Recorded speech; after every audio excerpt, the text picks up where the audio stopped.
না না, ভয় পাওয়ার মতো কিছু হয়নি, এখনো সুস্থ এবং বহাল তবিয়তে আমি বেঁচে আছি। কিন্তু সেই দিন রাস্তায় যাওয়ার সময় একটা মাঝারি টাইপের অ্যাক্সিডেন্ট ঘটে গেছিল। কেন ঘটেছিল, কিভাবে ঘটেছিল, সেটাই ভিডিওর মধ্যেই থাকবে। সেটা জানতে গেলে পুরো ভিডিওটা কিন্তু দেখতে হবে। নমস্কার বন্ধুরা, আপনারা দেখছেন কে ডিজায়ার। আমি কৃষ্ণেন্দু। আজকে আপনাদের জন্য নিয়ে এসেছি একটা নতুন ভিডিও।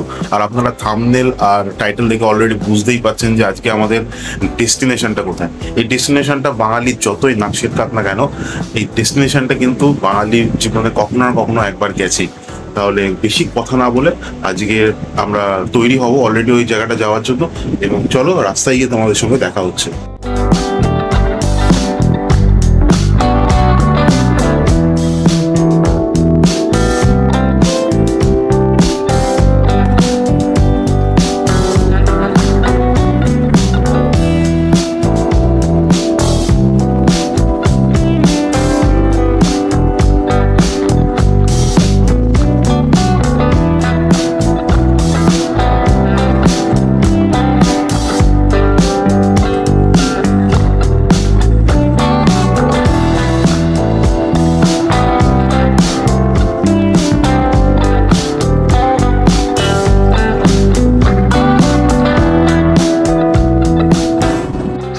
নমস্কার বন্ধুরা, এখন বাজে হচ্ছে 6:15 আর আমরা বেরিয়ে পড়েছি আমাদের ফার্স্ট ডেস্টিনেশন পিটিএস, এবং ওখানে গিয়ে কিন্তু আমরা নবনীলের সঙ্গে মিট আপ করবো। আর আজকের জার্নিটা বাঙালির প্রচণ্ড প্রচণ্ড প্রচণ্ড একটা চেনা জায়গা। হ্যাঁ, এমন একটা জায়গা যেটা বাঙালির একদম মনের ভেতরে বহু বছর ধরে প্রবেশ করে আছে। হ্যাঁ, যখন আমরা এতটা আমাদের যানবাহন বা অন্যান্য যে সমস্ত পরিষেবা, সেটা ট্রেন বলুন বা বাস বলুন, যখন এতটা বেশি পরিমাণে মানুষ ইউজ করতো না, তখন কিন্তু মানুষ ছোটোখাটো ঘুরতে যাওয়া বা যে কোনো অনুষ্ঠান পালন করতেই কিন্তু তারা এই জায়গাটাকেই বেছে নিত। এখন হয়তো আমাদের কাছে অ্যাক্সেসিবিলিটি অনেক বেশি হয়ে গেছে, ট্রেন, বাস, প্লেন এই সমস্ত অ্যাক্সেস করাটা অনেক বেশি ইজি হয়ে গেছে। বাট এই জায়গাটা কিন্তু যারা পশ্চিমবঙ্গে থাকে বা পশ্চিমবঙ্গের আশেপাশে থাকে, তারা কিন্তু সবাই মোটামুটি এই জায়গাটাকে চেনেন, এবং এখনো পর্যন্ত কিন্তু ছুটি কাটাতে তারা মাঝে মাঝে এই জায়গাটাকে বেছে নেন। সো এই মুহূর্তে আমাদের ট্যাঙ্কে কিন্তু ফুয়েল খুব একটা নেই, তাই প্রথম যেটা করতে হবে সেটা হচ্ছে ট্যাঙ্কটাকে ফুল করতে হবে, অ্যান্ড তারপরে আমরা আমাদের গন্তব্যের দিকে এগিয়ে যাব।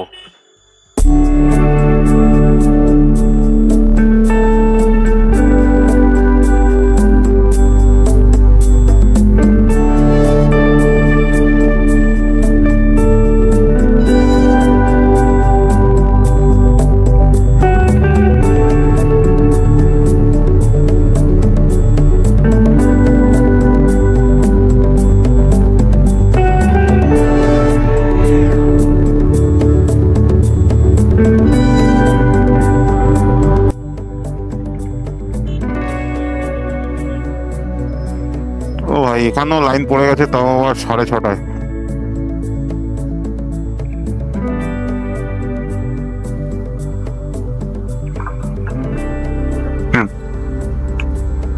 সো বন্ধুরা, ফুয়েল ট্যাঙ্ক ফুল, অ্যান্ড আমরা গাড়ির হাওয়াও চেক করিয়ে নিয়েছি। তো প্রত্যেকটা জার্নির আগে তোমরা যেখানেই যাচ্ছ না কেন, air pressure in the tyre check করাটা কিন্তু খুব জরুরি। কারণ এয়ার প্রেশার যদি এদিক ওদিক হয়ে যায়, তাহলে কিন্তু অনেক সময় এই কারণেই চাকায় লিক হয়।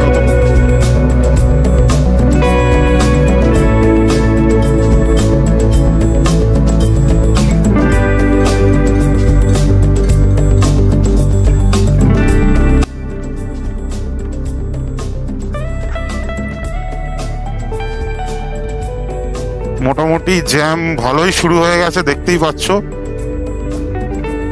সাঁতরাগাছির সেই ভয়ঙ্কর জ্যাম, এবং সকালবেলা এত সকালেও সেই জ্যাম আর জ্যাম। এই রাস্তার জ্যাম আর কেউ কাটাতে পারছেও না। যাক, অবশেষে কিন্তু জ্যাম ট্যাম কাটিয়ে আমরা আবার একটু ভালো রাস্তায় উঠে পড়েছি, অ্যান্ড এখন মোটামুটি ফাঁকা রাস্তা।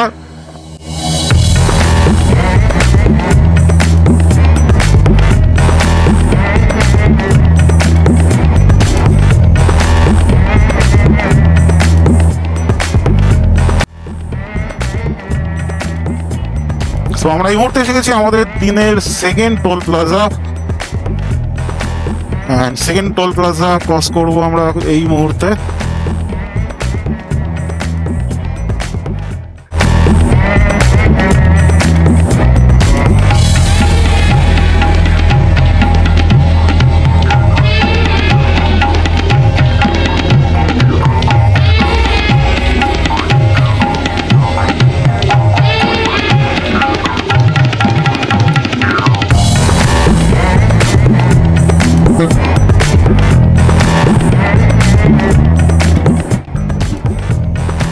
সো আমরা যে দোকানে আজকে আমাদের ব্রেকফাস্ট করব তার কাছাকাছি চলে এসেছি, তাই জন্য ক্যামেরাটা আবার অন করে নিলাম। অ্যান্ড চলো দেখা যাক কি আছে। আমি তো ভাই প্রথমেই গিয়ে বলবো বস কচুরি দাও, কারণ বহুদিন ভালো কচুরি খাওয়া হয়নি। আর কচুরিটা কিন্তু দারুণ বানায়, বিশেষ করে ঘুগনিটা তো একদম মানে অসাধারণ।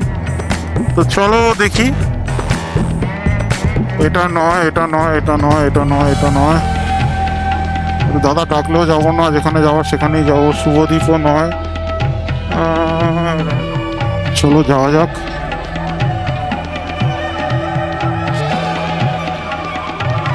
কচুরি হবে? কচুরি হবে দাদা? কি খাবেন আমাদের? দুটো কচুরি দেবে, 2 প্লেট।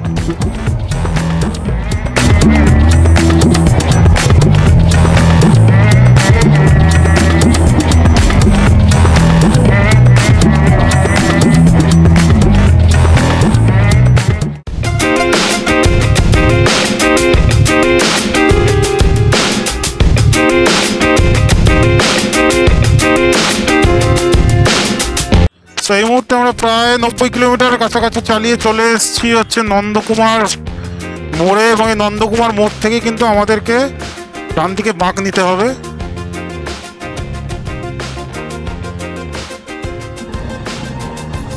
বন্ধুরা এই মুহূর্তে আমরা এসে দাঁড়িয়েছি একটা পেট্রোল পাম্পে, একটু নেবো ড্রিঙ্কস ব্রেক। আর নবনীল ওর গাড়ির রিফুয়েলিং করিয়ে নিচ্ছে, তো সেই সুযোগটা একটু কাজে লাগাবো, একটু জল টল খেয়ে নেবো, অ্যান্ড দেন আবার জার্নি শুরু করবো। রোদটা প্রচণ্ড উঠেছে, এখন বাজে প্রায় 9:25 অ্যান্ড আমরা অলমোস্ট 100 কিলোমিটার কভার করে ফেলেছি। আর হয়তো 70 কি 80 কিলোমিটার মতো বাকি আছে। 11টা কি 11:30 হাঁটলে আমরা পৌঁছে যাবো দীঘা। সো এই মুহূর্তে আমরা এসে দাঁড়িয়েছি একটা জায়গায় রাস্তার মাঝখানে, এক্স্যাক্টলি জায়গাটার নাম জানি না, কিন্তু এখানে একটু ডাবের জল খেয়ে নেবো। আর নবনীলের জন্য আমি ওয়েট করছি, ও আসবে, আমি একটু তাড়াতাড়ি চলে এসেছি।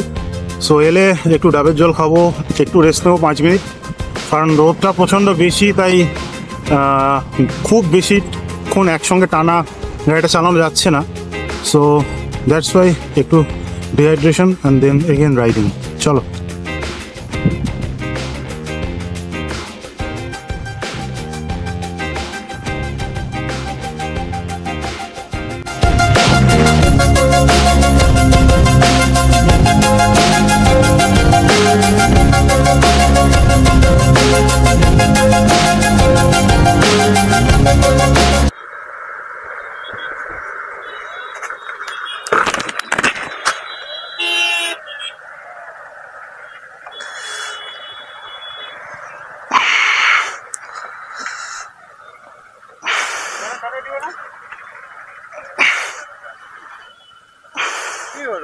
আমার ব্রেকই ধরেনি, এই ব্রেকটাই পুরো ধরলো না।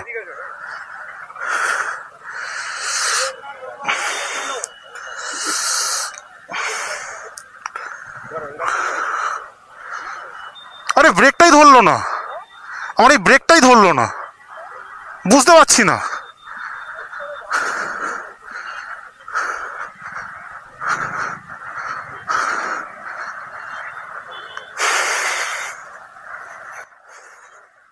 ঘটনাটা কি ঘটেছিল সেটা যদি তোমাদেরকে আমি সংক্ষিপ্ত সারে বলি, তাহলে আমার সামনের যে এবিএসটা আছে সেই এবিএস ব্রেকিং সিস্টেমের মধ্যে কোনোভাবে একটা এয়ার বাবেল চলে গেছিল, এবং সেই এয়ার বাবেলটা অয়েল ফ্লুইডের মধ্যে কোনো একটা জায়গায় এসে সেই ব্রেকটা ফেল হয়েছিল।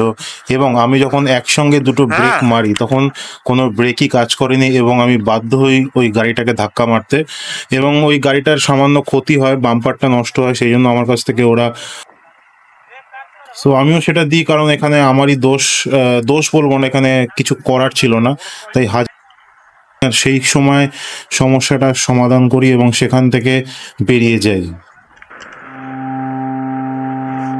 আমি যখনই দীঘা, তাজপুর বা মন্দারমণি আসি, মানে মন্দারমণি তো পেছনে ফেলে এলাম, বেশিরভাগটা আমি তাজপুরেই আসি।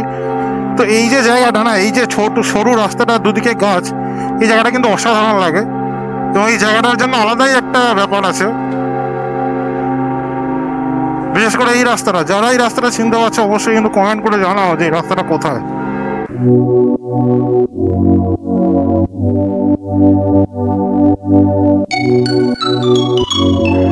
তো অবশেষে বন্ধুরা আমরা কিন্তু চলে এসেছি দীঘা। দীঘার উন্মুক্ত দ্বার আমাদেরকে স্বাগত জানাচ্ছে। দেখ,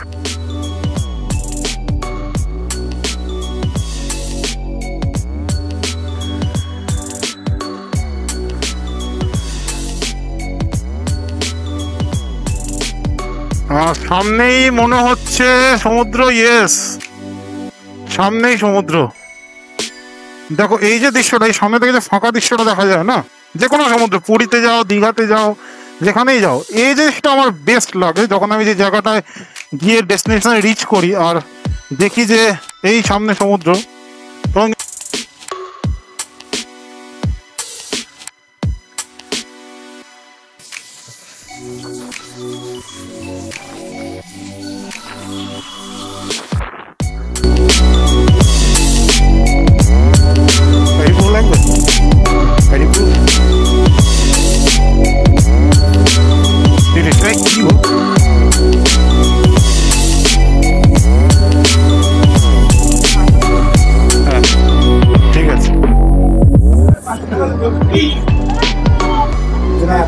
বন্ধুরা, এই মুহূর্তে আমরা দাঁড়িয়ে আছি হচ্ছে আমাদের হোটেলেরই ব্যালকনিতে। আর এখান থেকে দেখুন একদম ওল্ড দীঘার রাস্তা দেখা যাচ্ছে।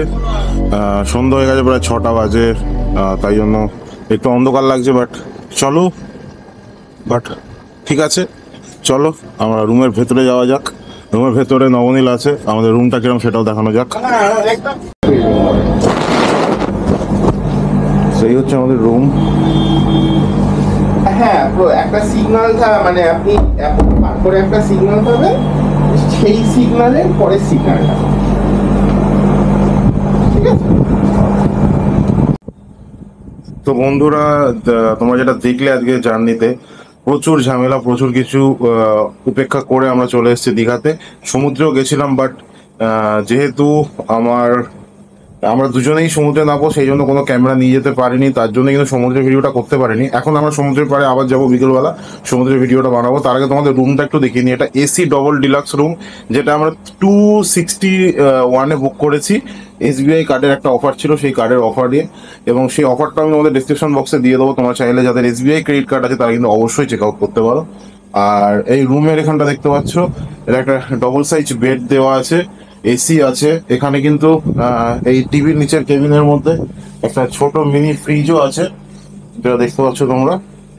এই ফ্রিজ আছে এখানে, এবং তাছাড়াও চাটা বানিয়ে খাওয়ার জন্য কিন্তু কেটলির ব্যবস্থা পর্যন্ত করা আছে। এখানে কিন্তু চায়ের কাপ, সমস্ত চা, দুধ, সমস্ত কিছু কিন্তু এখানে দেওয়া আছে। এছাড়াও এখানে যথেষ্ট বড় একটা কাভার্ড, মানে প্রায় 3 জনের জিনিস রাখা যাবে, সেটাও দেওয়া আছে। এবং এখানে একটা ড্রেসিং মতো করা আছে, এটা দিয়ে তোমরা আয়না দেওয়া আছে। এবং বাথরুমটা যদি তোমাদেরকে দেখাই, বাথরুমটা কিন্তু যথেষ্ট বড় একটা বাথরুম আছে, এবং গরম জলের ব্যবস্থা পর্যন্ত আছে। সো এইটা কিন্তু হোটেল ডলফিন, সেটা কিন্তু তোমরা বলতে পারো যে ওল্ড দীঘার অনেক পুরনো একটা হোটেল। এবং যারা ছোটবেলা দীঘাতে এসছো তারা অবশ্যই জানবে যে ব্যারিস্টার কলোনি যেটা আছে দীঘাতে, সেটা একটা ওল্ডেস্ট হোটেল হচ্ছে হোটেল ডলফিন। আমার মনে হয় এদের আরেকটু মেনটেনেন্স বা কেয়ার ঠিকঠাক করা উচিত ইন টার্মস অফ মেনটেনেন্স আর ক্লিনিং। বাট আদারওয়াইজ কিন্তু আমি কোনো কমপ্লেন করবো না, কারণ যথেষ্ট ভালো পরিষেবা। আজকে দুপুরবেলা আমরা ফ্রাইড রাইস, চিকেন খেয়েছি, যেটা কিন্তু খুব টেস্টি ছিল। তো চলো বাকিটা সমুদ্রের পাড়ে গিয়ে তোমাদের সঙ্গে কথা হচ্ছে।